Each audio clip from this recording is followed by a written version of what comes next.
বাংলাদেশে ঢুকাই গেছি আমরা। হ্যালো, আসসালামু আলাইকুম গাইস। সকাল সকাল উঠে গেলাম ঘুম থেকে আবারও। তো আবার আজকে অল্প কিছু কাজের জন্য বাইরে যাব। তো সকালবেলা ঘুম থেকে উঠে বিলের সাথে খেলা করতেছিলাম। তো বিলাই দেখি আমার বুকের উপরে উঠে আছে। তো আমি জিব্বা বের করছি, হুট করে আমার জিব্বা ধরতে গিয়েছিল। তো বাইরে বেরিয়ে দেখলাম একটা পাখি মরা।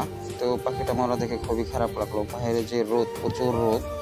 তো এই রোদের কারণে হয়তো বা মারা গেছে। আর যে রোদ, এই রোদে আমরা কিভাবে কাজ করি আপনারা তো জানেন, যারা সৌদি প্রবাসী তারা ঠিকই জানেন।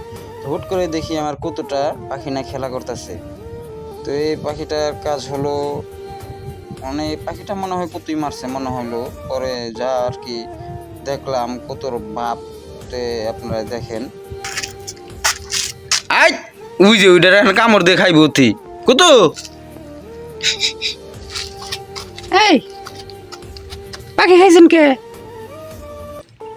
পাখি মারছিস কে? তাকে ধমক দেওয়ার জন্য দেখেন মন খারাপ মনে করছে। তো মন খারাপ করার পরও সে পাখি আবার কামড় দিল।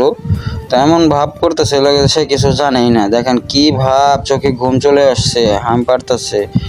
তো আজকে ভিডিওটা করা হয়েছে কাজ থেকে আসার পথে ভিডিওটা করছি। তো আমাদের কি অবস্থা দেখছেন, গরমের কারণে অল্প একটু কাজ করেছি।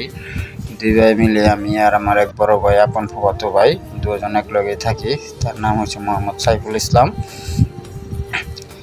তো দেখছেন কি অবস্থা। তো যারা সৌদি আরবে বাইরে কাজ করেন তারাই বলতে পারবো যে সৌদি আরবে গরমের কি অবস্থা। তো আশা করবি সবার ভালো লাগবে।